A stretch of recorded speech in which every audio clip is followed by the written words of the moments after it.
You want to see it here instead? No. No. Hi, Mary. Hi, everybody. It's not quite 6:30, so I'm going to wait.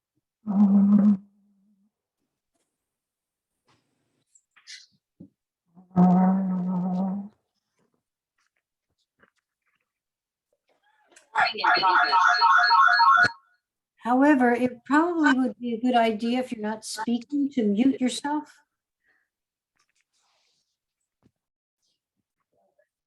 Yeah, I'll join you. This one is on. Go to a different.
You know.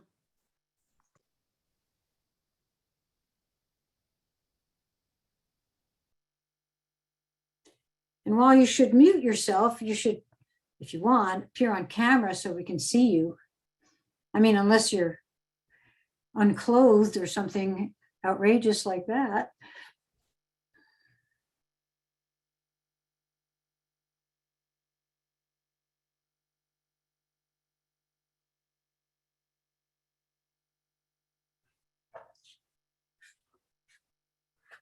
Okay, good evening, everybody. First of all, I'd like to thank all the agencies for joining us tonight.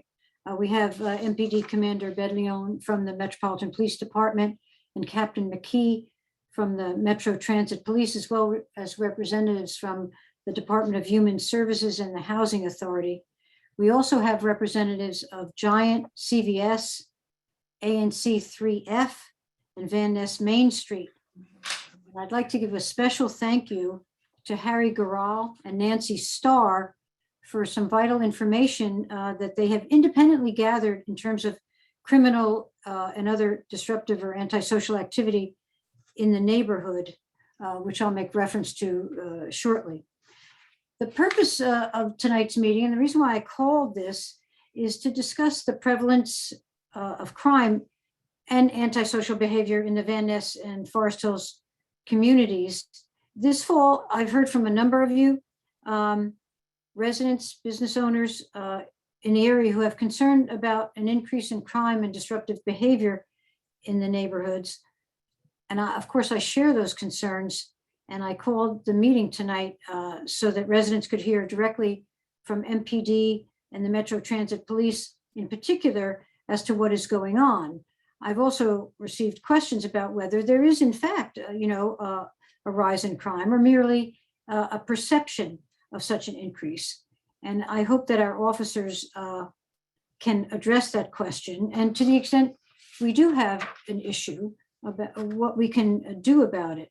I do want to say at the outset, and I mentioned Harry Garral just a minute ago, that Harry dug into MPD's online crime card system and working through all of that data, which he shared with me and I found almost impossible to decipher, but I'm not so inclined.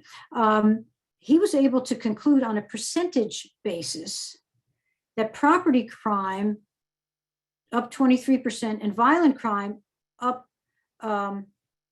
sharply in PSA 203, while they're down substantially in the surrounding PSAs. Now, a word about percentages. If you had one robbery and then next year you had two, then you'd have 100% increase. So the increase by percentage has to be looked at a little bit more closely, for the absolute numbers and what we're really talking about. And then Nancy Starr also gave me information based upon her conversations with the businesses in the area that most have reported no or few incidents, principally minor shoplifting. But the CVS in Van Ness has had significant issues with criminal activity. And Giant has also had some activity, but also seems to be the center of behavior by people outside of the Giant, who for some, they may appear threatening or scary for some reason or another. And whether something can be done about that is something we might want to attend to. In any case, the broader questions that I hope we can get to is, what is the state of crime and other disruptive behavior in Van Ness and Forest Hills? Have we seen increases? Are they localized to particular stores, particular blocks? And to the extent there is an increase, or even whatever the dimensions are, what can MPD and WMATA police do about it? What do they think is the cause for any increase? What have they done, in terms of, can they report on the calls for service? What have they done to discourage crime? And what can be done in general, with residents and businesses? I think Calvert Woodley, for example, reported that they changed the exits to make it, a little bit trickier to exit. And that has actually had an effect on shoplifting at the store. That's just one example. But also we'll hear from the commander about ideas that he has, from a police perspective of what we can do to protect ourselves if we feel insecure. So I hope we can get a conversation going and hear from people what they're experiencing. But I want to start by turning to the commander and to Captain McKee to ask them to talk to us about what is the situation with crime in Van Ness and Forest Hills, and have we seen an increase, and what, if anything, is being done about calls for service? Are they on the increase? Just kind of give us the state of the world. So I know you're on there, Commander. I saw you before. Where are you? Good evening. Where are you, Commander? Oh, there you are. I hear me? see you. Yes, I can hear you. Okay. Well, could you give us a, kind of an assessment, please? Yes, thank you, Councilmember Cheh, for having me, and thank you to the Forest Hills and Van Ness community for allowing me to participate tonight. I know we've been in dialogue with many of you. I've had the pleasure of meeting many of you in person at community events, Ms. Lance, Mr. Baker, Mr. Hoffman. I see a lot of familiar names. I want to give a special acknowledgement to Ms. Sally Beth Bumbry, who is a part of our Citizens Advisory Council, something I'll discuss more in the meeting. And I also want to thank Captain McKee of Metro Transit Police. He and I actually talk often, and we are part of a regular meeting group of area public safety leaders. And I know he's been pivotal in some of the cases that we have worked together. So I thank him for being here and thank him for his help over these past couple of years. So in terms of crime, I'll speak in generics, and Councilmember Cheh hit the nail on the head, right? We could talk about numbers, but if anyone has been a victim of a crime, I'll raise my hand in DC, regardless of the numbers, percentages decrease, percentages increase, you feel the weight and the burden of that victimization. So I think it's important to acknowledge that. What we are seeing in terms of the reported numbers of crime in the Van Ness and Forest Hills neighborhoods are that crime is relatively stable. There is one significant area where we've seen an increase, and that's what we call assaults with dangerous weapons, or what we shorten it to ADWs. It's one of the crime categories that we report and we monitor and we intervene in a host of ways to prevent this kind of crime.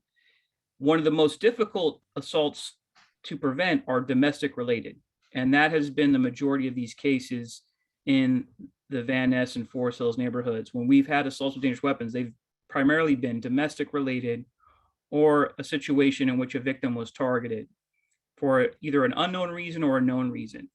And the most recent example was at 3003 Van Ness. We had a situation where an adult male was inside his apartment unit and someone came there, what we believe, to assault him, and he was stabbed. I was actually meeting with Secret Service and other partners at the time. We were able to go there quickly, respond, provide the services necessary, and officers were able to provide some life-saving treatment to that individual. And thankfully, he's going to have a full recovery, it looks like. But that was a example of someone inside an apartment that was targeted, we believe, and in this situation, we don't know. Then you have boyfriend, girlfriend, domestic, spouses, all sorts of domestic crime that happens inside an apartment or inside a residence or inside a building. And that is primarily the scenarios where we've had assaults with dangerous weapons. And many of you have expressed to me individually, we're hearing yelling in our apartment buildings. We're seeing strange behavior. We see people getting into verbal fights if they're not physically assaulting one another, and something has changed. And I think it's important to acknowledge that. That has been an express statement from many people in the Forest Hills and Van Ness neighborhoods, and I think that's important to acknowledge that. And those are a little more challenging. So what we like to do in those scenarios, if it's not a police matter, if it's disorder or maybe inappropriate behavior, but not a criminal offense, we like to bring in other agencies and nonprofits. So one of the nonprofit agencies we've worked with is the Latin American Youth Center. And I want to give them acknowledgement because we had some specific incidents involving their residents in the neighborhood, and they were very responsive to our concerns. And we collaborated with them, we had meetings, and we quickly identified that. And we saw those issues drop significantly. And I also want to acknowledge some of the apartment buildings. Many of you live in those apartment buildings. Many of you have had specific complaints about the management. When we face those issues, we work with management to tell them, hey, this is what we're hearing. These are the complaints we're getting. We recommend that you do this. And that we recommend security, video, and then identifying who the problem tenants are so that that specific unit or apartment or resident can be addressed.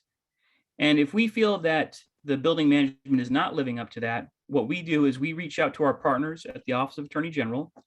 It's the nuisance property section, and we ask them to connect to the building owners or building management and to see if they could intervene in a way that makes positive recommendations and also lets them know that the Office of Attorney General has certain jurisdictional responsibilities where they can bring legal action against property owners if they fail to maintain safe and drug-free buildings. So we've had some progress in that area. Matthew Meyer has been a partner for us at Office of Attorney General. And I know many of you have worked with Captain Frenzel and now Lieutenant Amadeo on these specific concerns. And we're going to continue to work with the Office of Attorney General to let them know when we have concerns. Most recently, the stabbing that occurred in 3003 Van Ness. We believe that's a building that needs better enhanced video. And we think that's one way that we can see some improvement there. The other thing that we're going to be doing as a police department, as many of you know, our staffing has been reduced since June of 2020. So we look forward to the innovative leadership of Chief Conti of doing things creatively to to get out there and let folks know we are here and we want to continue to work with the community. So we recently had strengthening community connections right there in your neighborhood. And hopefully those of you in some of the apartment buildings saw some literature within the apartment on your doors. And we were going out and sharing specific literature and letting folks know how they can reach us when they have concerns, how they can contact us, who their management team is here, and letting us work together to do just that, community policing together. One of the ways that we get tips all the time is through our 50411 text tip number. It goes directly to our command information center. They are anonymous text tips, and we recently partnered with the ATF to increase our rewards for gun tips. They are truly anonymous. So if there's a tip of crime, a tip where someone may have a illegal firearm, if you have video on your residence and you think something happened and you're not sure where to send it, you can send it to us. And we are going to make sure that the appropriate police, detective, or official or officer handles that matter and we can address it. So that 50411, it goes directly to our command information center. We are receiving dozens of tips every day that are very helpful. I just heard about a case today where an arrest was made based on a text tip. So that's a great way to stay connected in addition to your management team. We also do outreach events regularly. So I know I've seen some of you at our Coffee with Cop events at the Starbucks in Van Ness. That's an opportunity for us to answer your questions. We've had them in the Van Ness neighborhood along Chevy Chase, and we're going to continue to have those as well. We're doing a safety event in every patrol service area leading up to the holidays because we want folks to be mindful of potential vulnerabilities as they travel. And we're going to continue to stay engaged, and we want to come alongside you all as we also request additional resources from our partners. So I know I've spoken for quite some time now, and I do want to give time for my peers who are also on the call. Captain McKee? I'm looking for Captain McKee. Good evening, everyone. This is Captain McKee. Hi, I Captain. am the commander of the Metro Transit Police for District 1. It's nice being with you this evening. Again, Commander Duncan Ballon has said pretty much everything in reference to Metro Transit Police. We have been coordinating with the 2D very well. Actually, we do meet with each other. We do the safe passage with each other over there at Tenleytown and send other community events. In reference to the crime within the Metro system, system-wide, we are down 7% from last year, which is significant for us is because last year was a very, very low ridership due to the COVID situation. Our ridership has picked up and our crime has still been down. So we're happy with that. In reference to my district, which is District 1, to get to understand what District 1 is, I encompass the entire red line on the Metro system. Also, I control the yellow and green line starting from Gallery Place all the way into Maryland. We are divided into 3 police districts. The second district encompasses to Virginia and all the lines from Virginia going to LaFont Plaza. And then our District 3 is the station from New Carrollton, Largo Townsend, and Branch Avenue going to Federal Center and Waterfront. So that's how our system is divided. So as you see, I have a very large territory to cover. To know what our crime is, my district crime is currently down 17% from last year. District 2's crime is up 14%, and District 3's crime is down 4%. As you see, the crime at District 1 is significantly lower, even though I have a higher territory. I took over this district approximately a year and a half ago and started a new crime patrolling initiative, which involves, as you have mentioned, was call for service. And basically what I have taught my lieutenants and sergeants and the officers to understand is to listen for your call for service and to track it.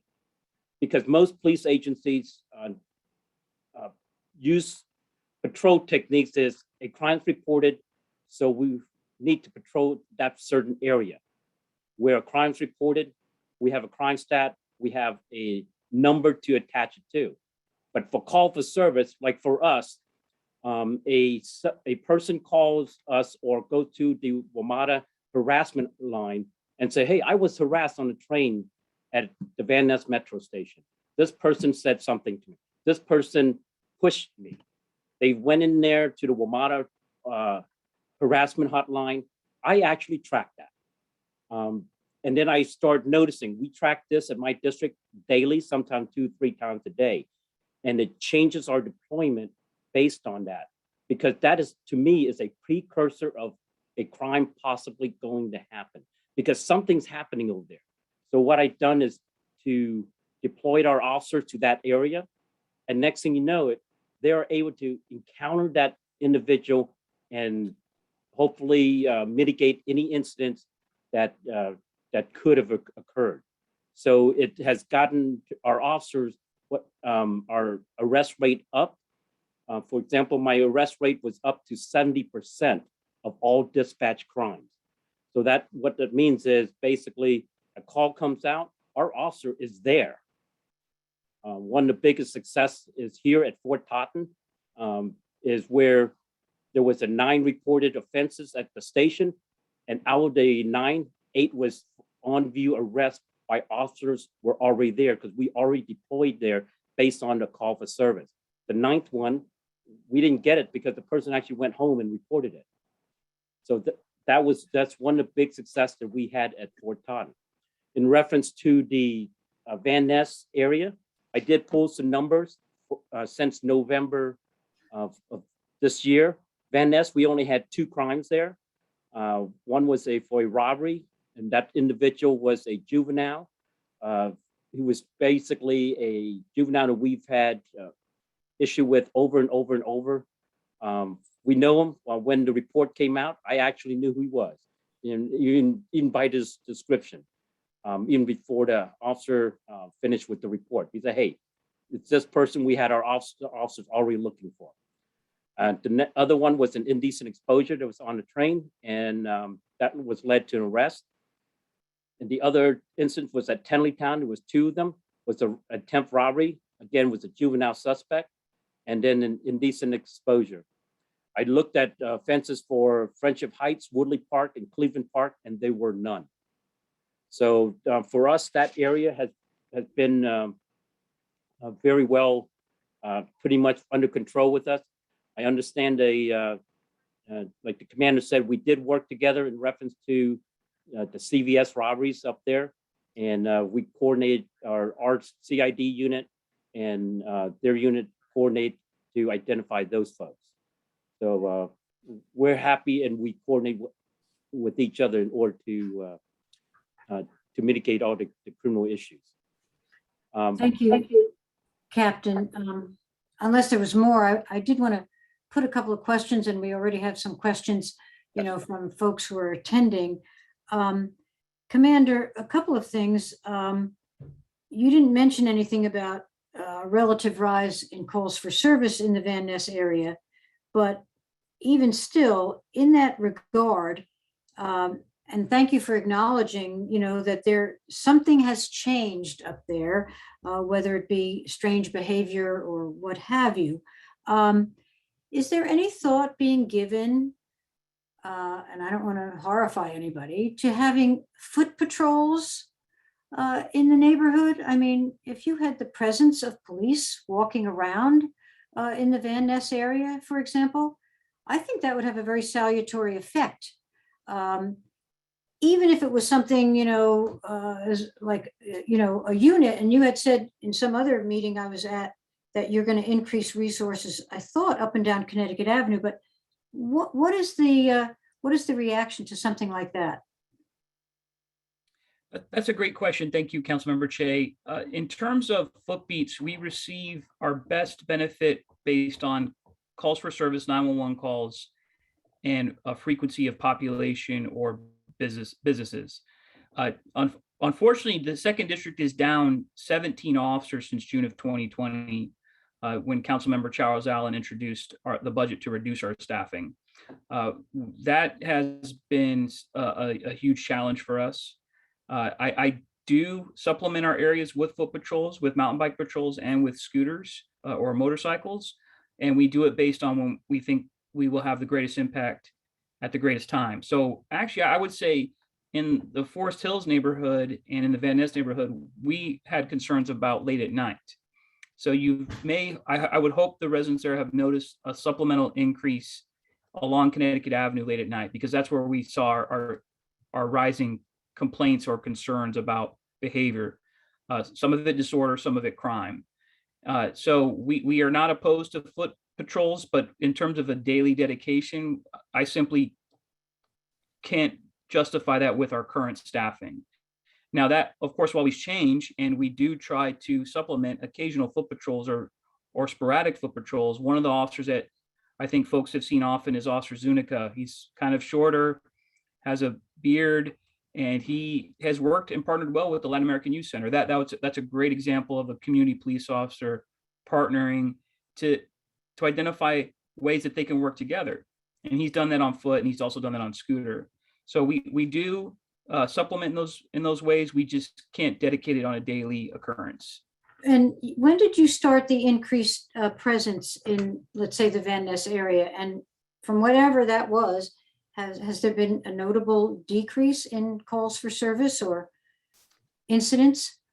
Yes. So at the end of 2020 and in early 2021, we saw incidents where we had a rise in complaints about large groups gathering in the park, the Forest Hills Park, and behind the alley, directly behind 4607 and 4601 Connecticut Avenue. And what we did was we increased our traffic enforcement overnight. We deployed certain measures, specifically one of the devices we have called a light tower. It's basically a large light that illuminates the area where people may want to hide under the surface of darkness late at night. And we also implemented a series of building checks. So knowing that we were receiving an increase in complaints at the end of 2020, essentially halfway through 2020 at 4607 and 4601 Connecticut, we had our officers doing roving patrols or check-ins in those buildings. And we had supervisors that followed up to see how that progress was going. So we did see some success, but of course, as I described earlier with some of the domestic challenges, officers are not going into apartment units. So we do have the occasional domestic violence assault that does occur within apartment buildings, within the units of apartment buildings. Okay, we're gathering up some hands for questions, so I'd like to turn to that. Karen, this is the way this is set up, as many of you know, is as soon as you raise your hand, you get bumped up to the top left quadrant. And Karen, it looks like you're first. Thank you, Commander. And I'm sorry, the other gentleman and everyone for being here. And Councilwoman Cheh, thank you for hosting this too. So my question is related to Commander Battalion's comment earlier. I believe I heard you say that you're in communication with management of the buildings and you make recommendations. And then if they don't follow up, there's another step. But I wasn't clear about if the step was reporting them or reporting residents. It was not clear in what you said. So could you please clarify if you understand what I'm referring to? And yes, thank you, Karen. Thank you for that question. And that's a great point. So to further clarify, when we identify a particular building that is generating a significant response from the police department or other public safety needs, we measure that, as Captain McKee talked about, through calls for service. It's not necessarily crime being reported, but calls for service. So when we see a building that's generating a large volume of calls for service, we try to identify, is it a specific apartment? Is there a specific pattern? What is generating this? And our first goal is to work with the management, work with security, or work with the building owners to make some suggestions. And what we often do, or what we do almost every time we see this pattern, is we do a security assessment with the building owners or the managers of that property. And we make recommendations, and they are often quick to follow them. If they do not follow them and we continue to see violent crime or narcotic related crime, we notify our partners at the Office of Attorney General, those attorneys that specifically work at the nuisance property section. And what they can do under the code in the District of Columbia, if there is violence related to a specific building where problems have not been addressed, or if there's narcotic issues, they can bring forth a civil suit against the building owners or managers. And usually that step starts with a letter from the Attorney General, letting them know, hey, we've seen this problem. We would like to talk to you about this and make some recommendations from the Office of Attorney General. So we've done that with a few buildings along the Connecticut Avenue corridor, and I've seen some improvement. And I think folks will certainly chime in and say that some of these problems are continuing and they want to see a little more support or a lot more support. And I think that's fair to acknowledge as well. Thank you. We probably should take advantage of that if there are these continuing problems in particular buildings. Rich, you're up next. So I I want to address some of the I look out over 4601 and I see the police surveillance out there like constantly every day, either that or Brandywine, and it's spreading to other buildings as well. A lot of that is domestic disturbances, so forth, but there's also people that gather in the park behind, the Forest Hills. My kids go there and play, and you got people out there smoking pot. It's just, I don't want my kids around that stuff. And to have a very low police presence in the area is just insane. For the amount of people that live in this area, there's no reason why we can't have foot patrol. I see occasionally police cars parked over on Reno, and they sit there with a couple people in, and they sit there for hours. And I'm not asking for them to drive around. I'm asking for people to be walking the beat every so often. And that's not too much to ask for how much we pay in taxes.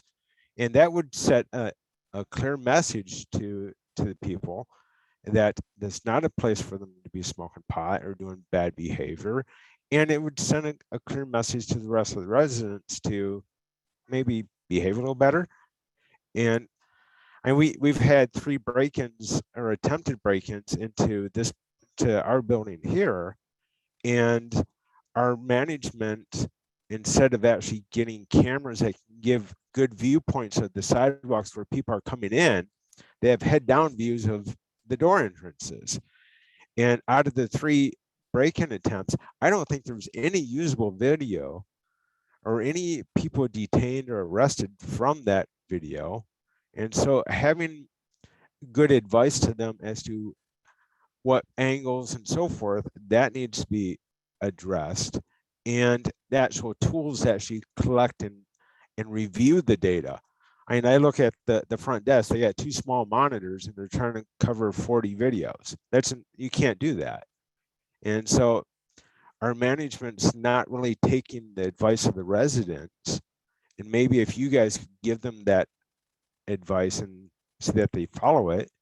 And we have renters that smoke marijuana and they've numerous complaints and they don't really enforce it. They don't do anything about it. And it makes the residents nearby just tormented. And I'm afraid to take my kids to that area. So it's having the presence, and it's not just the reactionary, because I see when there is an issue, you guys come out in force. There's like 12 police officers and they're all standing around doing nothing. If they did the preventive measures of actually out patrolling and so forth, you would probably have a sharper decline in incidences. So it's the preventive type measures that we need instead of the reactionary stuff. Waiting for someone to call and tracking those, that's, someone's life is already impaired by then. And so we need to take the more proactive measures. The catalytic converter thefts around here. If they saw police cars actually going around those areas, maybe that'd help deter some. But it's the reactionary stuff that we need to get away from and get towards a more proactive, preventive type measures. And, you guys allowed the mayor to decrease the budgeting. that's shame on you guys, right? 200 some million or whatever it cut out of That's the not police true, budget. Rich. Rich, But- that's not true. Right. So But the mayor actually asked for, I'm hoping that you guys would sort of build a better case for the mayor to say, hey, we need more police force, not cut it. Rich, that's not true. You're not tracking it cut The mayor Okay. The asked for mayor 11 wants million. more police. The mayor has asked for 11 million. But how Councilmember much was Allen, cut out last year, though? Councilmember Allen increased a budget proposal that significantly reduced our ability to hire. Right. And this is important for you to know. Mayor Bowser asked for 11 million. We did not get the 11 million this last budget. She's asking for more police, granting more overtime. So I do want to make that Okay, clear. I stand corrected, and I appreciate that. But I'm looking for real, seasoned police officers, people that can spot things, very quickly and react to them very quickly. Cadets is, that's nice, but I'm not looking for Boy Scouts. I'm looking for people that can, react to issues very quickly and prevent things from becoming much worse. Thank you, Right. Rich. Okay, that's- No, your preventative points are very well taken. I just want to move on to Yep. some other I folks. appreciate it. I thank you guys for all the work you're doing. Uh, Well, let me answer Commissioner- a couple. Oh, I'm sorry. Go I ahead. can answer a couple items. Just one helpful suggestion is the private camera incentive program. You can work with building management to supplement that in your building. I can get the link in the chat for those of you that aren't familiar with it. That's something that I would encourage you to implement. And I do want to highlight, so in 2020, we did have a over 30% reduction in crime in the second district overall. It was a 37% total reduction, over 30% violent crime. We're currently facing reductions right now in 2021 compared to 2020. So that's back-to-back years of reduction. Yes, certain categories are higher this year, but still significantly down compared to 2019. Maybe I'm being a little too sensitive, Rich, but our officers are also getting guns off the street. They're up to 107 this year. In 2018, the year before I took over, they recovered 28. So yes, they are very, very keen to the bad actors that are out there, and the results are showing that. So I do want to let you know that while some of these numbers are not good, some are very good, and you do have officers that are working. And this is one last number I'll leave you with. We barely have over 3,500 officers with the Metropolitan Police Department right now. We're, I think, at 3,543. I moved to the District of Columbia in 1999, and that was about the same number we had then. We have not been that low since 1999, while the population has grown to over 700,000. So I'm very, very proud of the work that our police officers have done, and I think they're going to continue to get the bad guys and the guns off the street. But I also want to acknowledge that with the reduced staffing, we have limited capacity to handle every concern that may or may not be a police matter. Okay, thank you for that, Commander. And I hope not, but I don't think that this is, criticism of the department, but there is a request here. I said it myself to have, greater visibility as a deterrent to some of the activities. And while that may be a stretch in certain instances, and I know, because we've worked together on different things, that you can deploy resources and you don't have to leave them there permanently. You can have, evolving kind of presence. But in any case, Commissioner Tendarek, you have some questions? Yeah, of course. So first one's off like a comment. So I'm hearing some of the suggestions and the word that people have been using, and to me, a lot of that is really racially coded. The idea of having more police officers, more patrols as a person of color, to me is terrifying. Police have a history of white supremacy across in our country, and DC is no exception. And the idea of literally walking down my street and just seeing cops on every single corner, to me, is terrifying, to me as a person of color. Patrols, same type of thing too, right?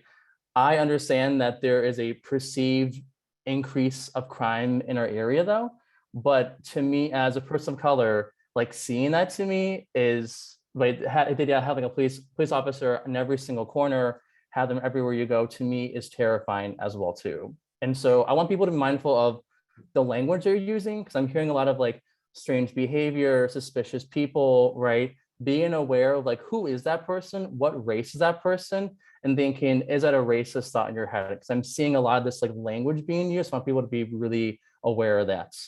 A question I want to ask to you, really to anyone, or I guess to the captain or the commander, is why do you think there is a perceived increase in crime? Do you think it's stuff from social media? Do you think it's people talking around? I remember, for example, I used to be on Nextdoor, and I really was on it for maybe like a month or two, because it literally was just populated with just like police, crime, like everywhere I go. And oftentimes those alerts weren't even in the Venice area at all. They were pretty much across DC in general. And so I'm curious to you, like, why do you think that there is, or why do you think people here think that there is a perceived increase in crime when you're saying there is none, according to the facts and numbers? I guess I can answer that. Commissioner, I think it's important to just take stock of the people in our city. You know, as you mentioned, people of color. And we've had over 200 murders this year, the highest since 2002. So, you know, I'm speaking as someone that's been in a city resident for 22 years. I know some of the strides that are made. And while I can certainly acknowledge that people have been here longer and they can remember the strides made, that's a concern. But that many people killed in our city. And I would hope you would also share the concerns of those murders that don't get the national attention. We know there's been some cases that have gotten national attention because they're in a high profile area. But as Chief Conti said, there are young children that have been killed in our city that didn't get any national coverage. So I think it's important that we acknowledge that. And overall crime currently right now in the second district is down. That's a combination of various factors, but there are categories that are up. As I mentioned, assaults with dangerous weapons. If you live in an apartment building and you're seeing people arrested, I naturally expect people to have concerns, and I want to make an effort to let them know what the concerns are, let them know what we're doing about it. But I don't want to discount people's public safety concerns. I don't think that's helpful. So I would say that's what I'm seeing. I'm saying this as a father raising 3 kids living in DC. And I think that's a fair sentiment for all of our residents. I also acknowledge too that there might be other solutions besides the idea of more policing. I know that Maribel just passed the Connecticut C study for Concept C, which basically offers reversible bike lanes, right? Trying to think of other solutions rather than just a police officer in every single corner. So are the streets safe? How is their public transportation, right? How is, like, are there more affordable ways of getting around the area? Things like that will help our area feel safer and more equitable for our people in the area, rather than just like a police officer everywhere you go. Commissioner, if I might, a little hyperbole there. You're talking about a police officer on every corner. We're talking about a police officer in the neighborhood. Okay, so I don't think the idea of having a police officer or a unit or some increase of attention in the neighborhood when there has been concerns, and people, by the way, do not discount this. People have to be safe and they have to feel safe. So sometimes that presence, and it's not a police officer on every corner. I assume, Commander, that you really don't have the personnel for that anyway. So I don't want to exaggerate these things, but I do think that there's benefit to having more police presence when you have a situation where people are feeling that crime is on the increase or that disorderly behavior is on the increase. A police presence, I ask for police presence when people tell me that there's, a stop sign that's, they're running the stop sign. And so we have police presence there and, you see the stop sign running go down. It's the same idea. And it doesn't have to be founded on racial animus, which is where you're putting all this. And honestly, that's not the point. In any case, Kim, you're next.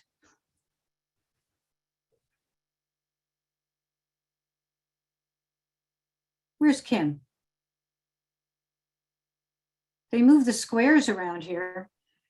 And now Kim is gone. Where Just are to you, Kim? unmute. Hello. Hi. Oh, there you are. Okay, thank you. How are you? You're up. Thank you for doing this call. And I thought the last call with PSA 203 was really productive. And it seems like it talked more about the underlying problems that are going on. And I've said this with Commander Bedlion several times. I don't think more, I mean, yes, it would be great to have more coverage, but there's an underlying problem that we're not addressing. And you brought it up last time and asked the housing agencies what they can do better in some of these buildings, because we know that a lot of these individuals need a lot of assistance, and the past few years they haven't received it. I think the rate of crime, violent crime, has gone up. If you look before and after 2018, I think it's pretty significant. I just feel like we keep talking in circles of, having police do this or having the AG's office do that, but the underlying issue is not being addressed. And this community is very open, and I think would, welcomes affordable housing. The mayor did a great event today, up at Chevy Chase. And for anyone who listened in, a woman who is a renter along Connecticut Avenue, pleaded with the mayor to please address the issues. She said she was a social worker for 40 years and cannot believe that people aren't being helped and that this goes on. I mean, it's been going on for a long time. So I'm hoping if there's anyone from the mayor's office or the housing agencies, I know there were some that were doing some work since the last meeting, but having police show up over and over again, it's unfriendly and it's a poor use of services, and it doesn't solve the problem. Yes, and we have talked about this before, in fact, many times. And the issue, as I see it, and we do have representatives from the agency here, if you give people vouchers for an apartment and get them off the street, that's great. But if those same people have addiction problems or mental health problems, and they're not getting the services that they need, you're doing not only the community a disservice, you're doing those people a disservice. So can we, who's here from Health and Human Services or wherever? There are some people here. They said they were coming. Because the question is, what kind of screening goes on? And if there are people who are in need of supportive services, wraparound services, they're not necessarily getting them. I'm just going to give you an example. I probably used it when we've talked about this before. There was an apartment complex, south of here, where these issues were arising. And finally, there was an agreement that they would put some personnel in the building. But it was during the day, and the people who had the issues or the problems had to actually go seek it out. That's really not the way this should work. They should have some sense of who is getting, a voucher and whether they need the help straight away, so that there's a contact right from the beginning. I agree with you. This is a problem that I see it on MacArthur Boulevard. I see it, up and down Connecticut Avenue and in other areas as well. It is part of the problem, for sure. So thank you for bringing that up again. Is anybody going to out themselves as coming here from Human Services? Council member, this is David Ross, Chief of Staff with the Department of Human Services. Hi, David. We've talked How before. are you, ma'am?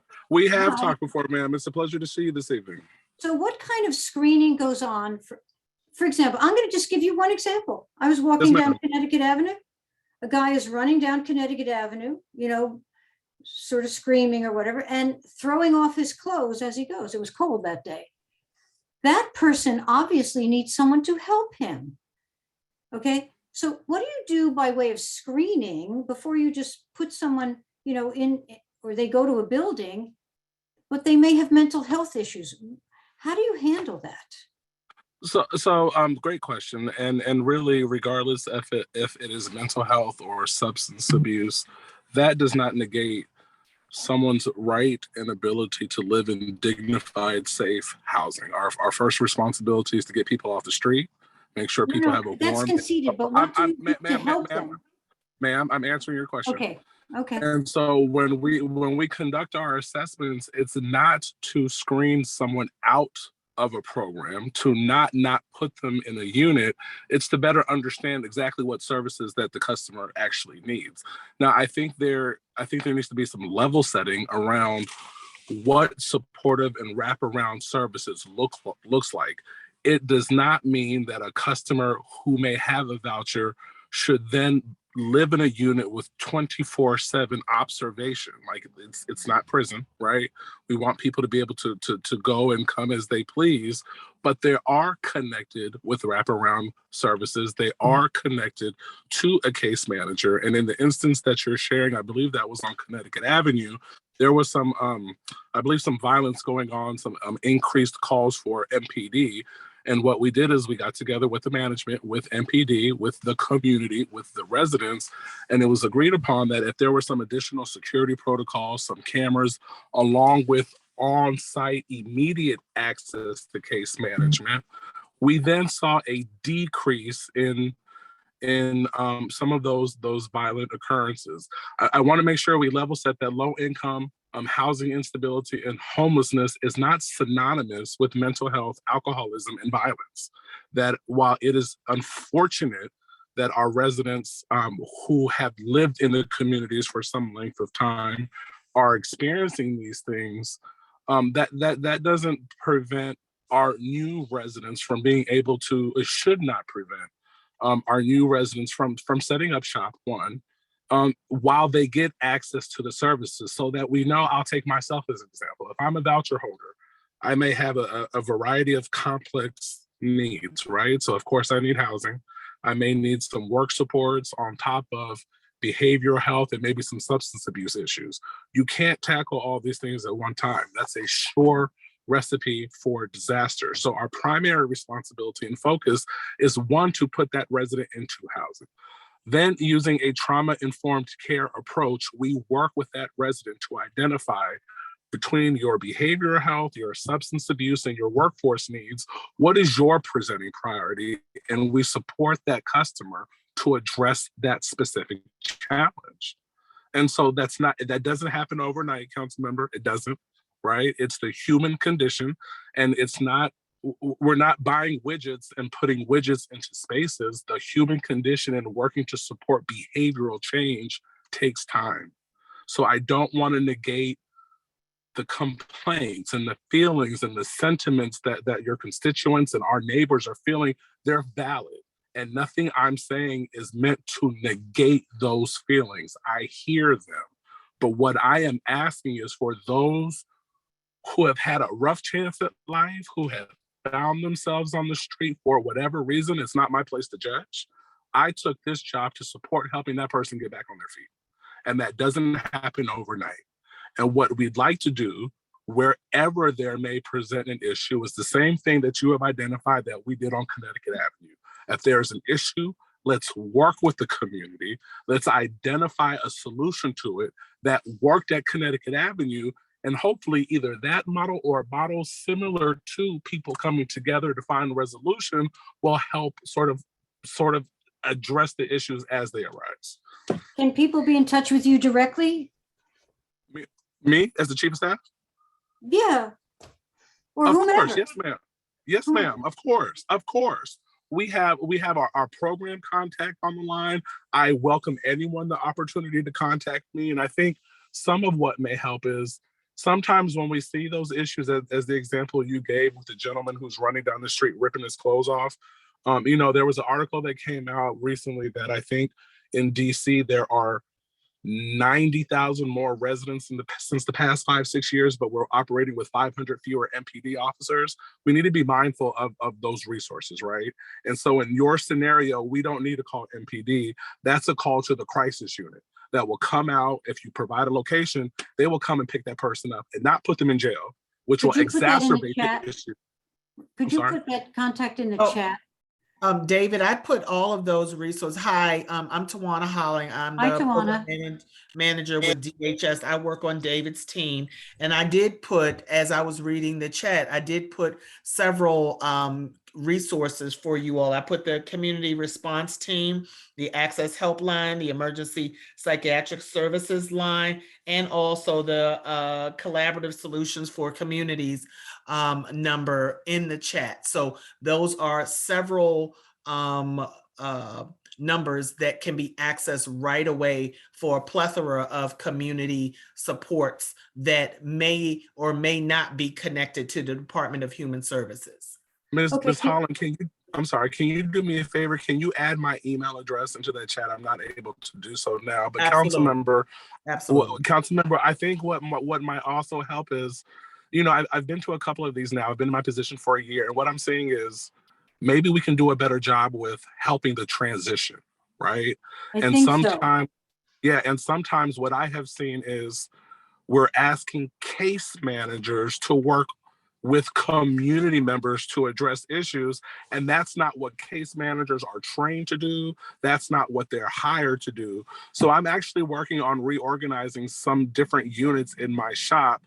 We have a community outreach team where people who are actually skilled at de-escalating and diffusing and bringing resources together. I think it's a better use of their skills in working. The reality is there have been tremendous investments in homelessness, right? By you and your counterparts, council member, by the mayor through federal infusion of funds. And so the reality is we will continue to place residents, right? That's a reality. But I think what we can do a better job is how we work together with the community to identify ways in which we support each other, right? And as a resident, because I'm a DC resident, ways in which at the end of the day, we want people to be safe, we want people to be secure, but if there is a clear and imminent threat, if there are weapons drawn, if no one wants to sing Kumbaya in that situation, you call MPD.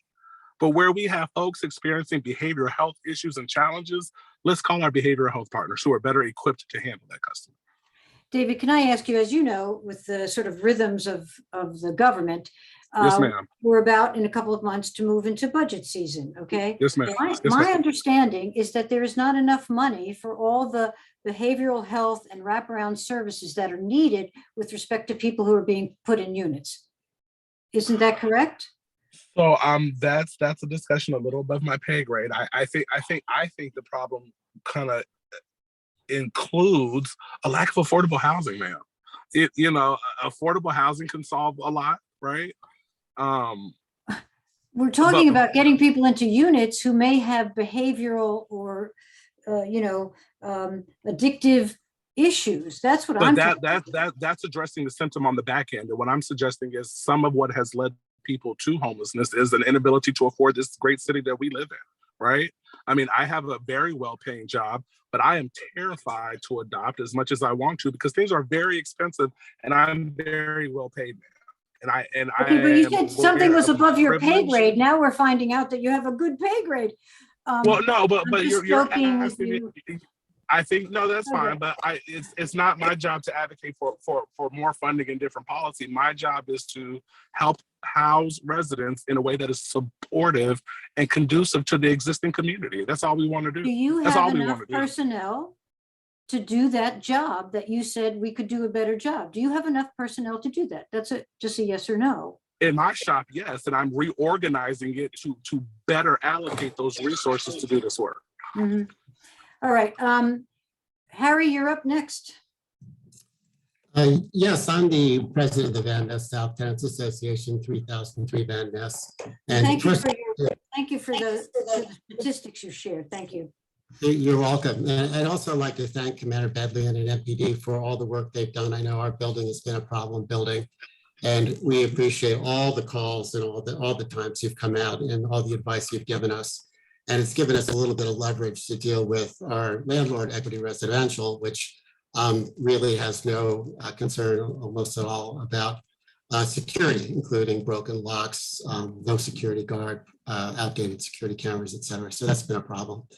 But the thing I wanted to ask is about crime statistics. And Commander Bedley, and when I tuned in originally, you said that In our area, I think generally the crime is about the same or flat. But I looked at the crime stats. I think that Kim had sent around some a couple of weeks ago, their crime cards. And if you look at crime over the past 3 years versus the previous 3 years, which I think is probably a smart way of doing it and not just choosing a 1-year change, you find that crime is up in our area. I think it's 301 crimes to date over the past 3 years. And if you take any the surrounding PSAs or any of the PSAs, except for a couple, or any of the wards, or any of the ANCs except for ANC3F, they're all down. So crime is up sharply in that period in our area and down everywhere else. So specifically, I took those numbers and I output them. And I'm no expert, but I'm pretty good with Excel. And from what I can see is violent crime in that period is up 56%. And crime overall is up 25% in PSA 203. So that's a little sliver that's running up Connecticut Avenue. So it's sharply, sharply up. And the other PSAs, 201, 202, 204, 205 are down. All the PSAs in the entire city, except for east of Capitol Hill and Tacoma Park, and I think the waterfront, are all down. And those are up a little bit, but much less than PSA 203 where we live. So we're the outlier by far. So when people here are saying that they have a perception that crime is worse, I don't think they're making it up because it's right there in the stats. So the first thing I'd like to do is be able to share with you the spreadsheets and the charts that I've shared with some people here, because I like to know if this is, if it's correct. But I say it's coming right out of your system. So unless the system is incorrect, then I think it's correct. But if it is correct, then it deserves some explanation, because everywhere else in the city, except for a couple of places, crime is down in the past 3 years over the previous 2 years. In our little area, it's way up. So I think it demands some analysis. In fact, to be honest about it, I did submit a FOIA asking for whatever internal analysis that you have of this. And I assume that you're well aware of it. But I'd just love for you to tell us, straight out what you think that's about, if I'm correct about the numbers, and if you see some other way of interpreting it. So I'd just like to hear your thoughts. Mr. Gural, did I say that correctly? Yes. Thank you for that very pointed observation and information. And I would love to have that spreadsheet. And I will go back and look at the previous 3 years in more detail myself. So just to kind of give you a comparison, I arrived to the 2nd District in January of 2019. So it'll be 3 years exactly next month for me. And I can tell you in 2019, we did see a couple of trends that we found alarming in your neighborhood. And they existed along the Connecticut Avenue corridor. What we saw were a string of robberies in the spring and summertime that we were able to quickly identify who those perpetrators were, and we were able to make arrests. We did see a nexus to certain buildings. And this gets into what I talked about earlier. Once we see a nexus, we reach out to building management. We try to identify why certain individuals are generating crime patterns from those buildings or those homes. That's part of intelligence-led policing that we've been doing for a number of years now. So that is accurate. We did have that. I don't want to downplay that. So 2019, we did see an increase. Now, thankfully, we did make an arrest. One of the patterns of concern that we saw, and I'll just be frank with this, was the Latin American Youth Center. We saw that a significant portion of the tenants that were participating were committing some crimes. Now, primarily, they were domestic related. So we reached out to the managers and we asked for help and we made suggestions and we did experience progress. So I do want to acknowledge that. We did experience progress with them and we appreciate their cooperation. One of the buildings, you've just said it, and I think you said you're a resident there, 3003 Van Ness, that we had a spree in 2019 of in 2020, just prior to the pandemic, of what we believe was an internal burglary pattern. There was repeated apartment units that were burglarized in 3003 Van Ness prior to the pandemic. And guess what happened? Everyone stays home, the burglaries stop. That's not a coincidence. There was somebody that was gaining access and taking advantage of the fact that people were not at home. So that was a difficult case. That was a case where we reached out to management, and I'll be frank, I was not satisfied with their response. I am still unsatisfied with their response at that building in terms of the things that we've asked. So these are challenging trends, but I would say that our officers are able to identify who the perpetrators are, but we want to be preventative. And that's where our collaboration with you all is so key. So I know folks have talked about officers on foot patrol, community policing, which is something I cherish dearly, but I want to do it together. So if we can do something together and we can have joint solutions, that is the key essence of a partnership for problem solving. If we can do that together, I will gladly dedicate resources to make that happen. So, and I just want to say that we are, and I appreciate your officers have been very helpful, and Lieutenant Amadeo specifically has been helpful to us. So we look forward to that partnership. And we do realize also that in the last few years, the numbers have come down somewhat, but from a high peak, as you said, in the 2018, 2019 period, but it's still far above what it was. And this still, you haven't answered the question, and maybe it's more complicated, but everywhere else in the city, except for a couple of places, crime is down in this 3-year period. And here specifically, it's the highest increase in the city. And you can tell me if I'm wrong, but that's the numbers that I'm looking at, and I think it deserves more investigation. well, I would want to look at the specific crime numbers that are up.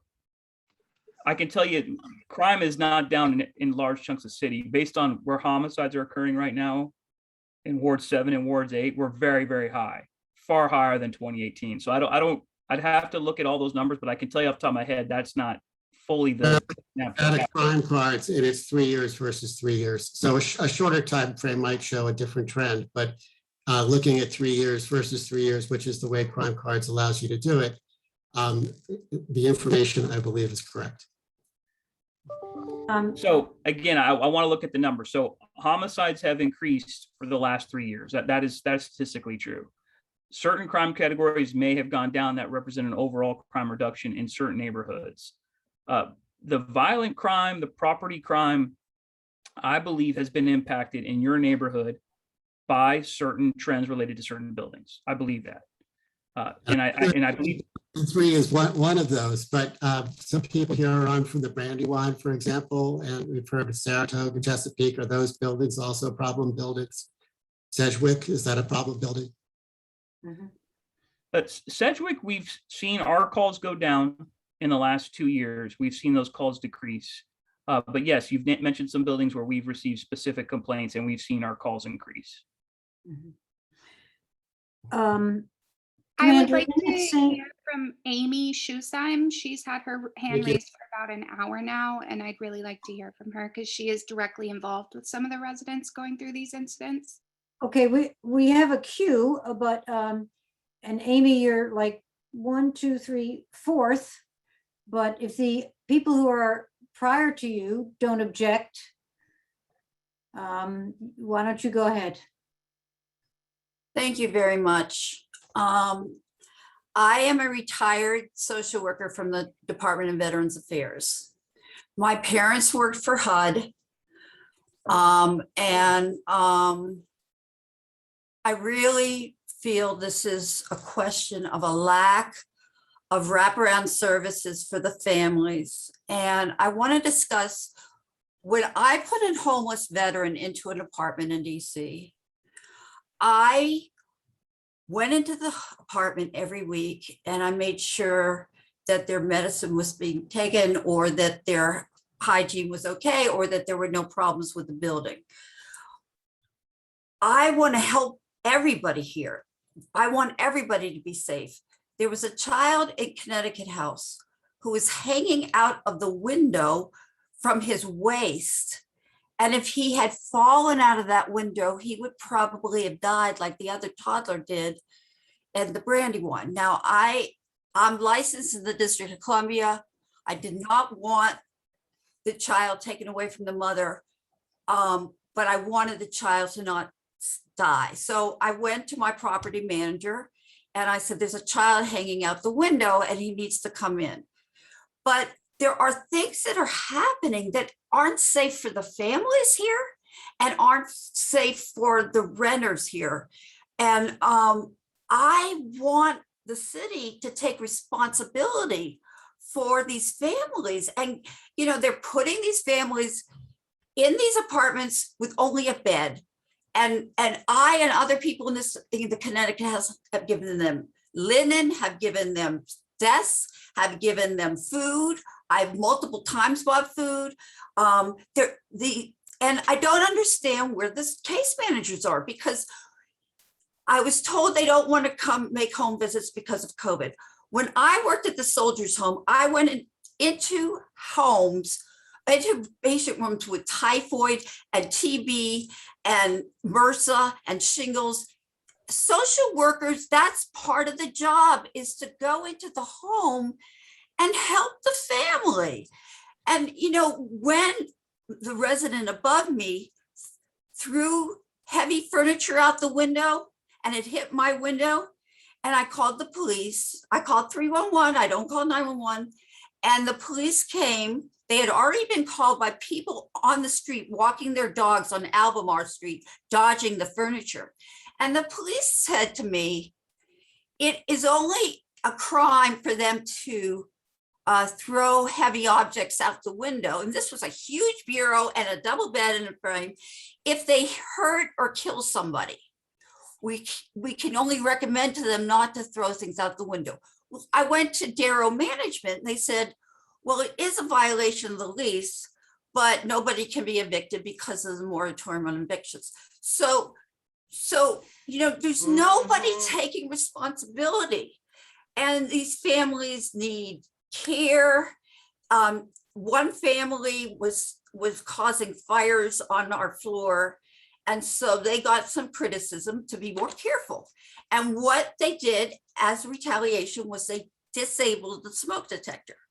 They got flack about that. Then last Friday night, they kept ringing artificially the smoke detector. And so the DC Fire Department told us all in the lobby, they're not coming to the Connecticut House anymore because there are too many prank people calling. Oh my God, what is this, a fire? Okay. I'm Beverly Bragg. I'm an architect. I've lived here, my family has lived here since 1981. And I'm looking at the gentleman, James, who tried to make this a racist kind of thing. Let me tell you what, we are trying to keep our buildings safe. For everyone. For everyone. No, where's he at? Point one, I'm pointing him out. This is. So let me just say, my plea to Mary Cheh, my plea to David Ross, please give these families help. Please, I don't want to see people on the street, but you don't just put somebody in an apartment without any furnishings, without food, without clothes for their children. These kids aren't going to school every day. They're dumping their trash everywhere, and the rodents are now in our building. And we need help from the city, and we're not getting it. And it's not racially motivated. It's about help. We need help. Okay. Councilmember Cheh, thank you. I'm sorry to interrupt. My name's Mia. I'm Deputy Chief at Department of Human Services. And you already heard from Ms. Holland, our program manager from over one of our voucher programs. And she's been trying to keep up with comments in the chat, but I think now would also be a really good time for her to be able to jump in and address some of the many concerns that have come up around furniture, around case management, around how best to escalate complaints. So council member, if it's okay with you, we can just allow Ms. Holland to try to tackle some of this before we move forward with questions. Okay, and I'm sorry, the folks who have their hand raised, don't run away. We'll get back to you. We're going to take a little detour for the moment. But I would just say, and thank you. We can talk to Ms. Holland, but You know, one of my favorite places is Friendship Place, which deals with people who are experiencing homelessness. And what they do is they deal with people one at a time, in the sense that they assess that person's needs. They see how they can get them on their feet. They do not just put them in an apartment and keep their fingers crossed. They find out if they're entitled to any benefits. They try to help them, you know, get back to employment if they can. They try to get their caseworkers meeting with them every day if they need that kind of attention. And that has been a very, very successful model. But that is not what DHS does, as far as I can see. So I turn it over to you, Ms. Holland. So thank you, Councilman Cheh, and thank you all so much for this very passionate discussion. It's what you all are saying is very, very important to us that work with the most fragile residents. One thing I wanted to clear up, because I continue to hear comments of you all are placing them. One of the things that people have to understand is when our residents receive a voucher, they choose where they want to live. They choose, and I have to overemphasize that, because I've heard that on a number of occasions, that when we place people, residents are coming to your neighborhood because there have been other places in the city where they have been traumatized for many, many years. And when they get a voucher, they want to have a better life. They want to go to a neighborhood that they perceive will be safer and will be more welcoming to them. And so oftentimes you will see increased brown and Black faces in your neighborhoods, because they are the ones that are receiving vouchers and they want to live in your neighborhood. They want to live in your building. They want to be your neighbors. When there is a resident that has a voucher and they choose your unit, we help them. And the help looks like this.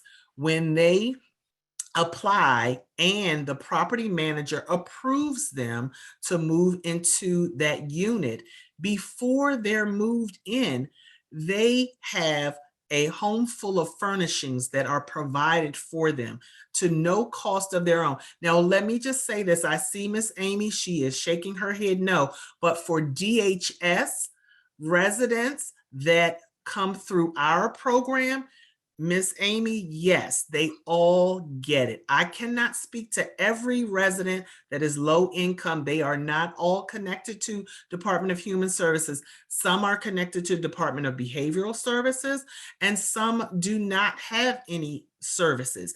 I have put in the chat several agencies that can assist on an emergency, that can come out as a community response team, non-police issues, but all of the programs that we have, all of our voucher programs, the residents get visits in person twice per month or more. That's just a minimum, but they do have community resources. They do have resources where they can access substance abuse, mental health services. But you also have to remember that people have free will. If their case managers come to their homes and they say they don't feel well, they don't want to visit, that's their right. They still have that right. And so I do want people to understand this is a community effort. And Mr. Ross and I have been attending several in-person and virtual community meetings.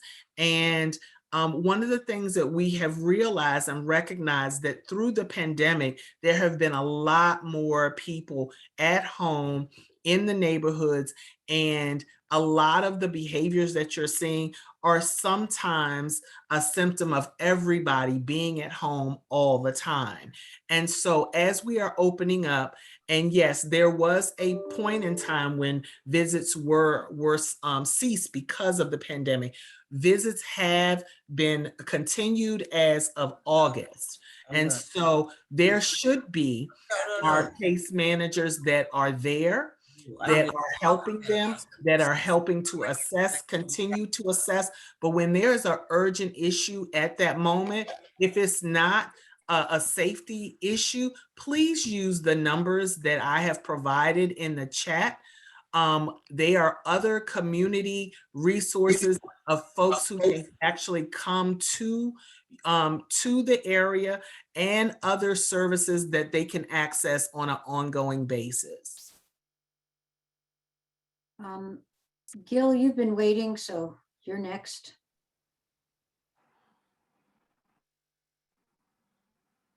Although you may have stepped away because we didn't get to you straight away. Mindy, I'm going to go to you so that we can move along. Hey, Mary, thank you so much. This is great. There are at least now 133 people. I wanted to get into a little bit of another dimension. I like the bus, the L2. I have noticed that, I'm sorry, there is an increase in disruptive behavior on the bus. And I understand, having talked to somebody from the metro system, that bus drivers are told not to intervene. That's not a good resolution. I'd like to see if there's anything that can be done. Is our metro person here, or does he just deal with rail?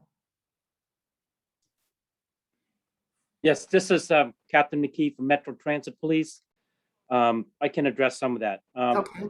If you see disruptive behavior, we do ask our operators not to interfere. The reason being is our operators have been getting assaulted. And they're driving a bus is probably one of the hardest jobs in Metro. As a former bus operator myself, not Oh, really? I actually drove a school bus for a number of years. So trust me, I know what complicated people can be. But the issue that we've been having is trying to reduce our operators who are just trying to operate the bus from point A to point B in the safest possible manner. So we have asked them not to intervene. What we have asked them to do is contact the bus central and also contact the transit police so that we can get there and try to resolve whatever the issue there is. The one thing that we ask our customers to do is if they see disruptive behavior, if you don't want to call the transit police communications, you can also text. Now, we have a text tip line, which is 696873. Again, that is 696873. That is the text tips, and you can go, I'm on bus so-and-so on this route. There's a person described as this and this. They don't even know that you're reporting it. It goes to our police communication. We then dispatch a police officer to intervene on that bus. One of the big things. Sir, wait a second. That assumes that people are carrying a phone. Not everyone is. That's understand. The other thing is you can also report the thing through the WMATA's website, or when you get to wherever you're going, you can report through the harassment. It's harassment@wmata.com is the harassment portal. What I do is, like, remember I spoke about earlier, I track harassment reports because to me, that is a really important thing. It identifies a predicament that's been going on in certain areas that have a common factor. And I can get a police officer over there and then address the issue, and hopefully it resolves it before it becomes a criminal matter. I started approximately 8 months ago a homeless outreach team within my district, and has been really involved with the DC Homeless Outreach Office and the various community organizations that provide community service. Our officers are trained to go out there and provide those service and provide some sort of a way of guidance to get them there, because what I've been asking our officers to do is don't look at everything as a criminal matter. We have to look at what is the underlying issue that is causing it. So, but just like the bus disruption, okay, report it so that I can get a track of it. If we can identify that certain individual it may be an individual who needs the service that we can provide that is not a criminal issue. Yeah, So, yeah, that's true. One or two quick more points. In terms of Giant, there is a woman there who clearly has mental health issues. I don't know where she goes at night. I don't think she's attacked anybody, but her behavior is menacing. And I don't know why that's not been handled, but she's there almost every day. So let me just leave that. My last point is a more sort of macro sociological one. Ownership now of apartment buildings is no longer family businesses as it used to be. They're now in the hands of investment companies. That's a different ball game completely. Pressure needs to be put on them, identifying who the stockholders are, who the supports for these entities are. I think the Washington Post should do a series. Publicity should be invoked and the light should be shown on this. The dimensions are very different now. Thank you, Mindy. Maricela? Am I saying that right? Yes. Hi. Hi. My name's Marcella. I moved to the area 2 years ago. I was hoping to speak to Commander Bedlin. I don't know if he's still here or not. I just had some questions about. Marcella, I'm here. Oh, hi. Hi. I just had some questions about some things you said, and because I'm new here, you may have addressed it. But you had mentioned disorder is not a police matter. And I wanted to know, does your police department, do you guys do risk assessments when you guys go out to domestic violence and intimate partner violence calls or sexual assaults? Do you guys do any kind of risk assessments before you guys call on, say, this, what was it, the Latino American Youth Center? Thank you, Marcella, for that question. So that we have a long-standing partnership with DC Safe, resource agency that provides assistance to victims or potential victims of domestic violence. So yes, there is a cooperation and assessment that's done with them to include a lethality assessment. So are they a nonprofit or the officer does the risk assessment? The officer does it along with them, makes phone calls and notifications. So the risk assessment's done over the phone while the officer's there with the two people or with whomever it is the call's made on. Yes, essentially the officer is relaying the concerns of the victims, or sometimes they're not a domestic violent victim, they're just in a domestic incident. So an intimate partner. Intimate partner and other relationships. So if it sometimes it can be roommates, but any kind of domestic established relationship. And this is when I mentioned disorder in itself is not necessarily a police matter, and that in itself is not always domestic. So right. What I often get in terms of 911 calls for assistance are someone's yelling, someone's talking to themselves, someone is walking around in circles mumbling. I use the word disorder to describe those kind of scenarios, and we do get people calling 911 and wanting us to handle that. Now, if we get a 911 call, we of course are going to go and assess. In addition to our domestic violence assessment that we partner with DC Safe, we have over 70 officers who are crisis intervention trained, and they, as crisis intervention officers, assess potential mental health consumers to see if there are resources that we can connect them with. And one of the things I did in 2019, early on in my tenure here, is we identified a couple of officers. We call them homeless outreach officers. Both of them are CIO trained, and they're going to these areas where we're getting complaints about disorder, about other non-police matters, and they're offering resources. They're not there to make arrests. They're not there to start a criminal investigation. Right. They're there to connect with them and say, I'm a crisis intervention officer who's trained, and I have partnership with various agencies, and I want to connect you with resources. We hope that people will take advantage of those resources. If they do not and they commit a crime, we will arrest them. And we hope that there will be some implementation of resources after an arrest has been made, because I think obviously there is a need for resources. Yeah. So that's my approach. Now, the reason I ask, because I live on Connecticut, 3801. And the reason I asked, there was an incident here. Let me give you some of my background. I've been a sexual assault advocate for 25 years. I retired as the executive director of a rape crisis center. And I was the sexual assault nonprofit on Hampton University in Virginia. And I've retired here to DC. But there was an incident here in the apartment complex that we're in, and nothing was done. Law enforcement was called, and they just asked the gentleman to leave. It was intimate partner violence. They just asked him to leave, and that was it.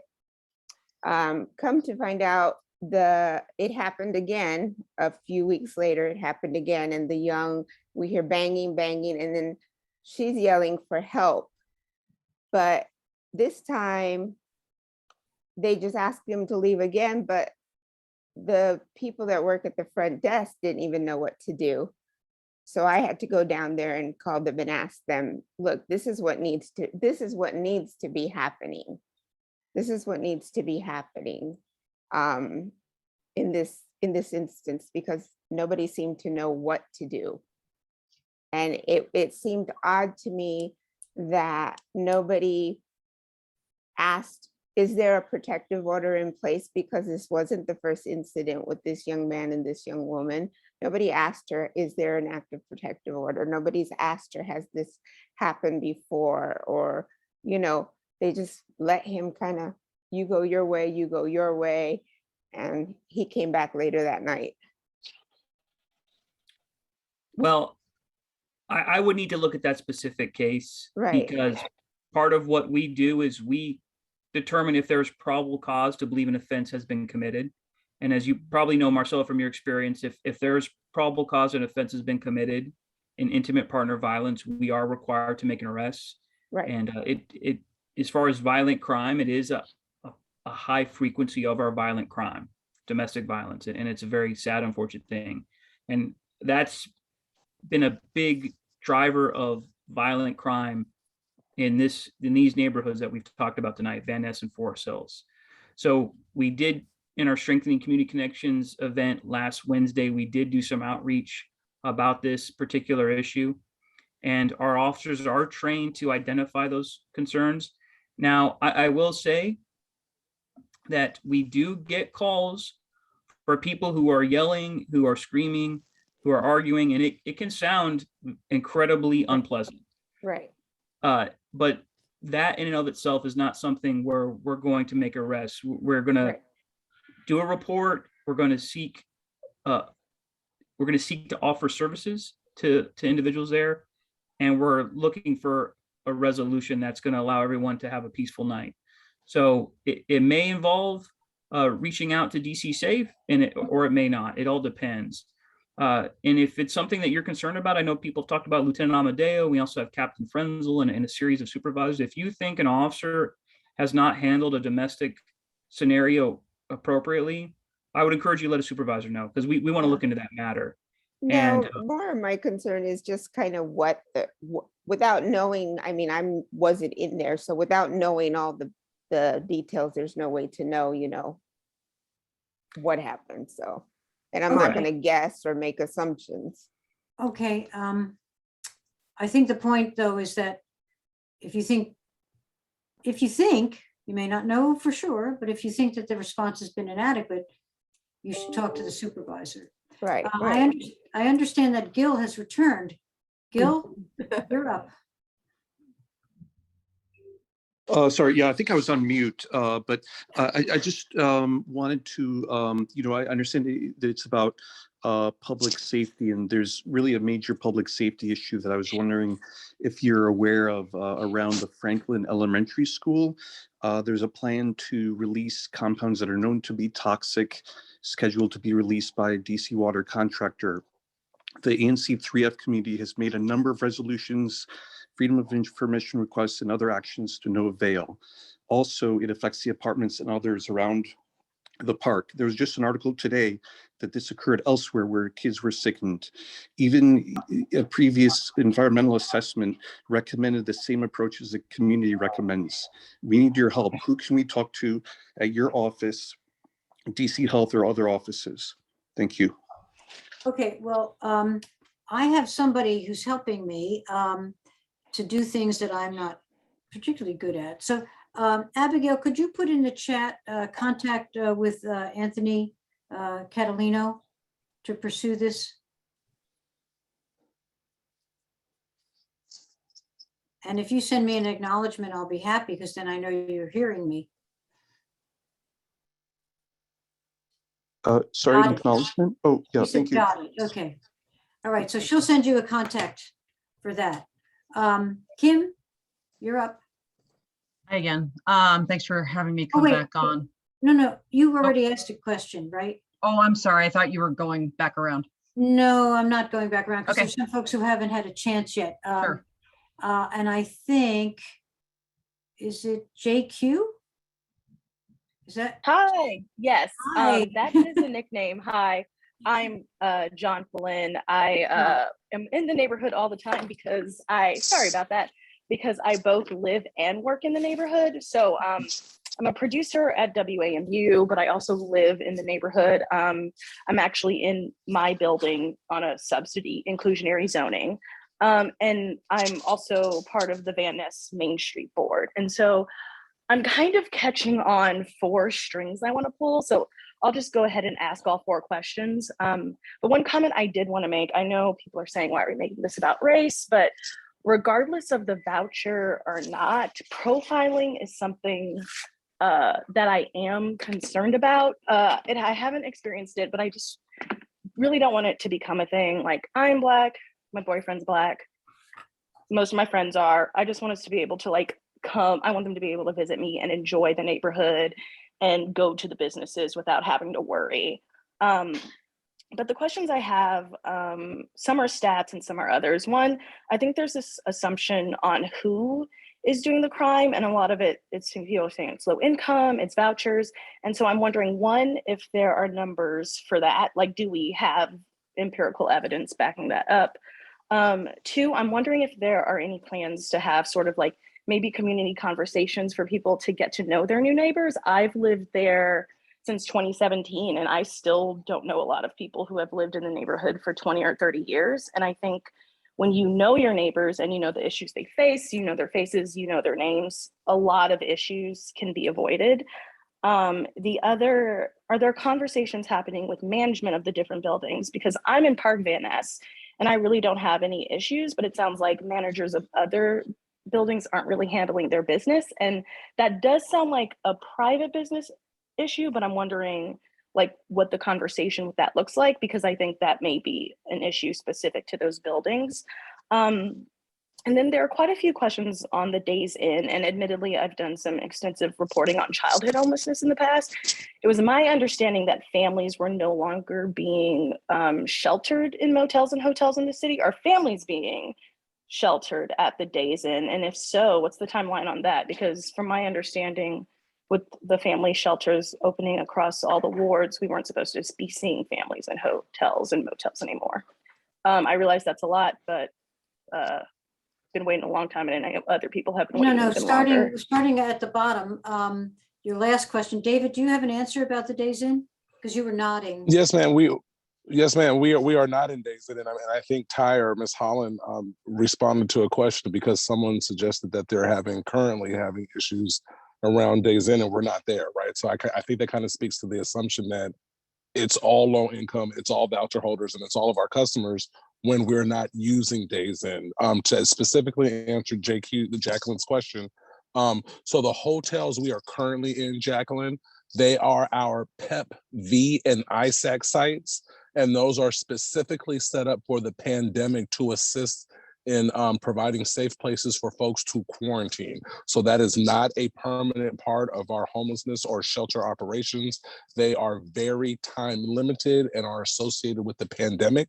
When the pandemic is quote unquote over, at least from an official federal government stance, then those programs and those hotels would no longer be used. But right now they're used for what's called PEP-V and ISAC, which are basically COVID prevention sites.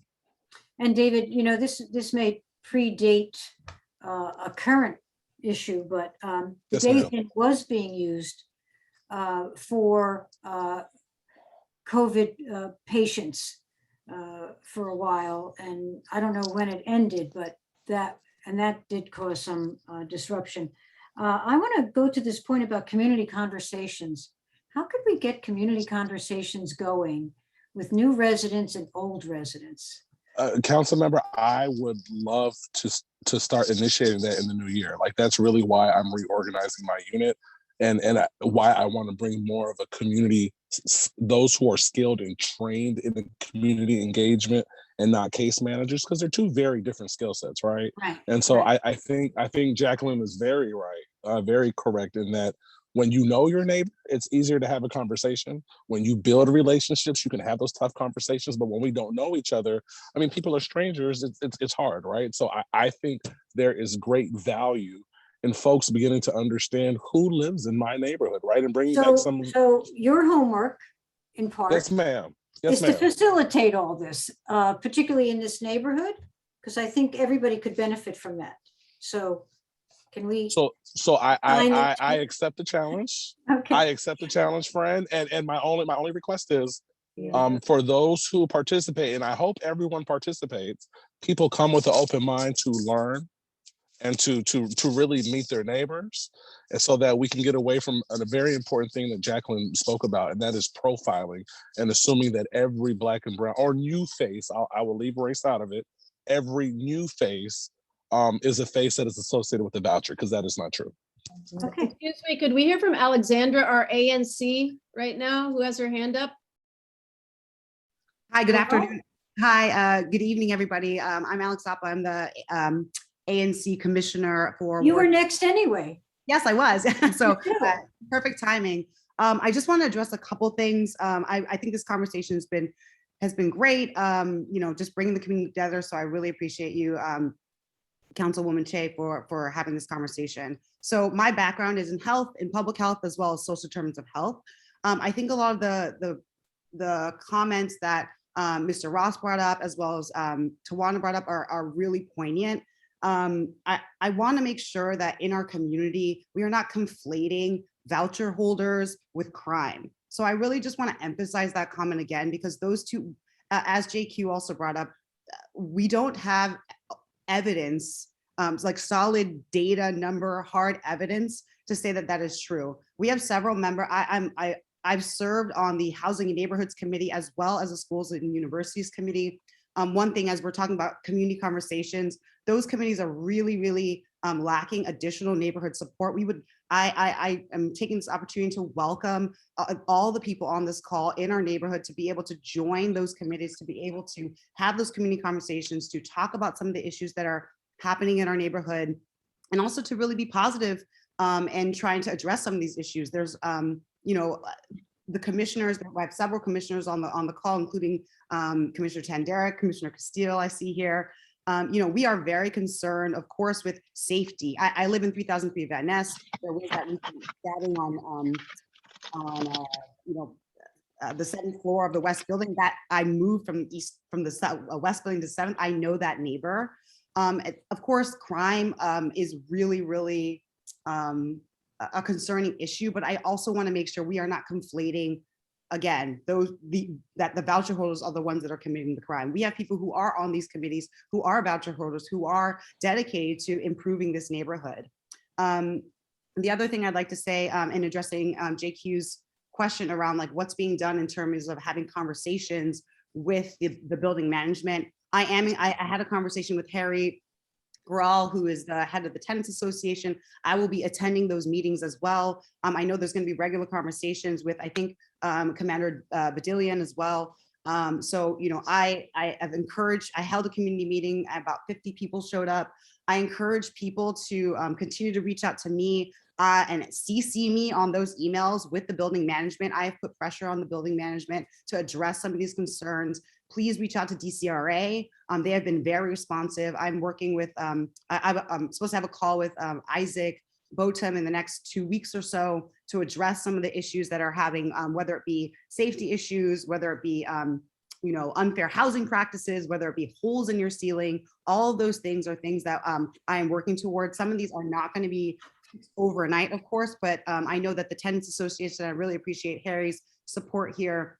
And getting that more active, and we will continue to put pressure on the building, because I do think there are things that they absolutely need to change to make residents feel more safe. But I do want to make a call and make sure that with Mr. Ross, with Tawana, Ms. Holland, I would love to continue this conversation and work with you. I know Commissioner Castile as well. We would love to figure out ways that we can be supportive as commissioners in this neighborhood. Council member, if I can, yes. really quick, Commissioner, can you send me an email? I'm not in a position to write myself. Absolutely. David.ross@dc.gov. I would love to connect. Absolutely. Thank you. And Commissioner Appa, can you also put your email in the chat as well, too, Yes. by chance, if you want to reach out? Also put my email as well, along with Commissioner Castillo's email, who is going to speak in a little bit as well. We as the ANC want to be able to support you on concerns that you guys have. And there also are ways and committees to get involved to sort of speak your voice and work with people in the community to solve these issues as well. Yeah, so please, we encourage people to please, we've been begging every ANC meeting, we beg people to join these committees. That is one excellent way for you to understand what's going on in the neighborhood, get involved, and really try to help make a difference. So we know people's time is limited and precious. I know I've spoken a lot already, but that's definitely one of the ways to get to know your neighbors. So appreciate all the work that's being done here. Okay, listen, I don't, this is great, but I want to tell you that about 8:20, I have to get off, because believe it or not, I have yet another meeting, community meeting. It was supposed to be at 8, but I told my staff to please push it up to 8:30, but I'll need a few minutes, go to the bathroom or whatever one does. So I'm going to probably have to get off around 8:20. And so far as I can see, I have 2 people. Karen, did you talk yet? You're muted. Karen. You're still muted. Can you hear me? Yes. Did we hear from you yet? No. Okay, well then you're a different Karen. Too many Karens. Okay. This Karen, you are up. Okay. Oh, okay. All right. Well, I have sort of a bunch of comments, and I'll just put them out. There was a lot of discussion earlier about caseworkers, case managers, visiting, not visiting, etc. And, some supposition that it was because of the pandemic that they weren't visiting. And I just have to say that the wholesale failure of case managers, caseworkers to visit predates the pandemic by years. It has nothing to do with the pandemic. Then I'd like to say, and I live at Sedgwick Gardens, and I think some of you know that we've had a very difficult history in the past with these problems. And what I'm saying to you about the caseworkers is because residents in my building have told me caseworkers never come. Where are they? They don't come. And even they don't answer when the landlord or the building manager tries to reach out, they don't answer. In terms of the mental health mobile unit, they don't come when they're called. There are not enough of them. And if someone in a building, if the management calls and says, we need you to come, they say, oh, well, the soonest we can get there is 3 or 5 hours. Or no, today we can't come. So there's really no help from the Department of Behavioral Health. then, I mean, in the beginning of housing choice, there was a concept called harm reduction, which was a very clear imperative of the program. Help people stop being addicted, for example, or stop being alcoholic or whatever. As Housing First developed over time, and there's been a study of this, and that's why I sort of know this stuff. As it developed, the whole idea of harm reduction fell away. So that very few people now who are involved in Housing First emphasize it or think about it. And I myself spoke with one of the nonprofits in our city who sends caseworkers to people. And I think probably this nonprofit did a pretty good job, this particular one, with their caseworkers. But when I asked about harm reduction, the answer from the woman who I think was the vice president of the nonprofit was, oh, yes, we do that. I tell prostitutes to always use condoms. That is not the meaning of harm reduction, at least in its original sense. It was to help people stop being prostitutes. So that is one issue. And I know Ms. Holland said, well, we can't force people to take services or take visits from case managers. A lot of people want the visits and aren't getting them, but it's quite true. And I just don't know what the answer is, that someone who is not only, let's say, addicted, but who is trafficking drugs, a dealer, bringing them into the building, why would that person want services? They're happy, they're making money, but they're also endangering the safety of everybody in the building. That's the issue. And then the final point that I would make is about these community conversations. And I would call them community building conversations, community harmony events or conversations. And I think that the city should require landlords to sponsor these events in their buildings so that people get to know each other in exchange for the extraordinarily high subsidies landlords are receiving in rent. That should be the deal. That should be the exchange. Yes, okay, you're getting way over the normal rent for the unit. You need to sponsor community building events. Not, and in my building, here's an example of a community building event. It's called a grab and go. You put out bowls of fruit at the beginning of the day, and as people raced off to work, they would grab a bowl. That's not a community building event. We had one. Karen, Yes. can I? Your We point, had, I'll just your say point is very- really good. No, your point is really good. There should be some return, especially since you can get up to 175% over the market rate. 187%, 187. Okay, but we have at least two, I don't know who Y Parent is, what that stands for, but Susan Cohen and David Castile, the commissioner, those are three people who haven't had a chance to speak. Can you speak in 30 seconds? Whatever your point is, starting with you, Yes. Susan? Oh, okay. I was going to make my last point. Yes.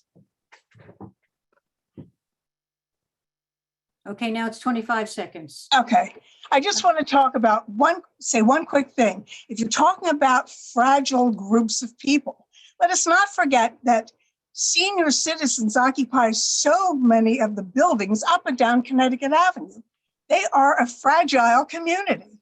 And in my building, which is 3003 Van Ness, where I've lived since 1978, and which I've watched deteriorate unbelievably, particularly in the past 5 years. Just as one example, people who work at the desk, the so-called concierge, they are not allowed, if anyone calls to complain about anything, they are not allowed to go up and knock on any apartment door.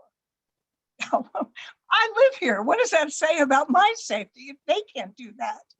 And if we have police here every single night of the week, and frankly, I don't care who's responsible, whether it's the other tenants or whether it's the voucher people, I don't care. I'm sick of the crime and I'm sick of management's failure to do anything about it. And absolutely, I agree with what Karen said. Management is getting money to house the voucher people. The DC government should insist when they put these, forgive me for saying when they place, but when they voucher folks, voucher tenants move into the building, DC should insist that the building itself have real security. By that, I mean security guards 24/7, security cameras, real security, not what my building has, which is nothing. That's all I have to say. Thank you. Okay, I'm going back to why Perrin. That's Yvette Perrone. Oh, Yvette. So are you there?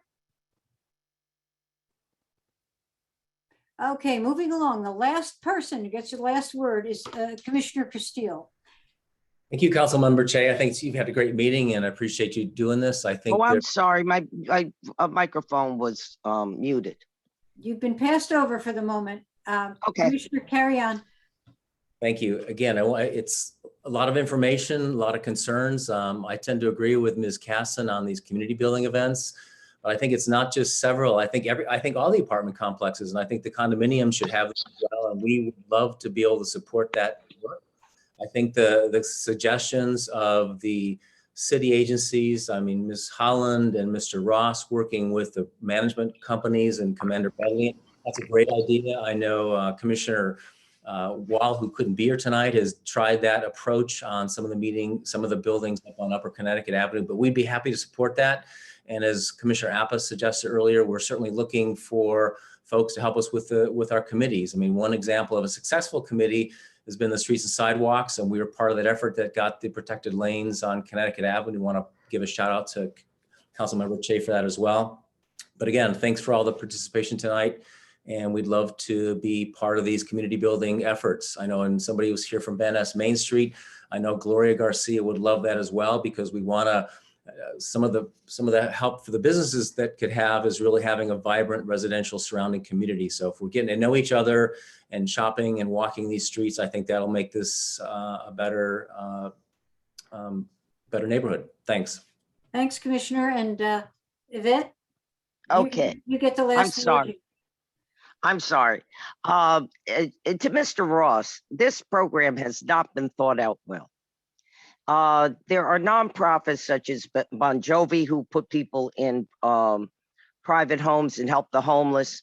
Up in New York, you can see where people were just put in buildings and the crisis that's happened and the crime that increased around those buildings. So this is not just indicative of Washington, but there are other places that you can then learn from. If people aren't seeing their social worker and they're in crisis, they don't have the ability to say, oh, I think I'll see my social worker. If they're not seeing their case manager, there should be data on that, combined with the fact that you should also follow up with the people. Not just, and you should have something like HUD does with HUD counseling. And before they go in, counsel them on what it means to live in an apartment building. If people have been living on the street or people are addicted, they don't know that. or they may have forgotten that. And Or- I agree. And I agree. I agree with you. The last sorry. woman was saying, very valid points. And this get to know your community. Yeah, you'll get some people, but that's not at the top of anybody's scale. I've been following this since the mayor spoke at with David Rubenstein and Bloomberg at Brookings, and when she wanted to close DC General. Let's put it where it is. It's a political move. And I go along with Susan. What about the retirees? What about people that are living in rent controlled buildings? The buildings on Connecticut Avenue are rent controlled. And how is that being protected? And yes, there was a person that lived next door to me, and her son was shot 7 times. I asked her, oh, did he live? She said, yes, it was mistaken identity. What disturbed me was he was a twin. So when they looking for his brother, I kept having to worry about whether a gun would, whether a bullet hole was going to come through my door. I have also seen, and people have remarked in the chat about race. Yes, race plays a very big role in everything in America now. But I saw 2 white women with dogs, and anybody can walk in Van Ness if they got a dog or a pizza box. And they were trying every single door on my hall. I stopped them. I said, oh, commented on the dog and happened to ask, oh, can I help you? Or we're looking for the laundry room. They were not looking for the laundry room. They didn't go there. I reported it to management. They do nothing. I've walked around that building, took pictures for and followed the crime reports for the past 3 years. I agree with the captain. There was in 2019, yes, it was definitely a group. And I would rest assured that the current crime is definitely a pattern. You know, I think So my friend, all I want, Councilmember, let me just respond really briefly. I'm not here to challenge anyone's beliefs. What I want to leave the community is with this.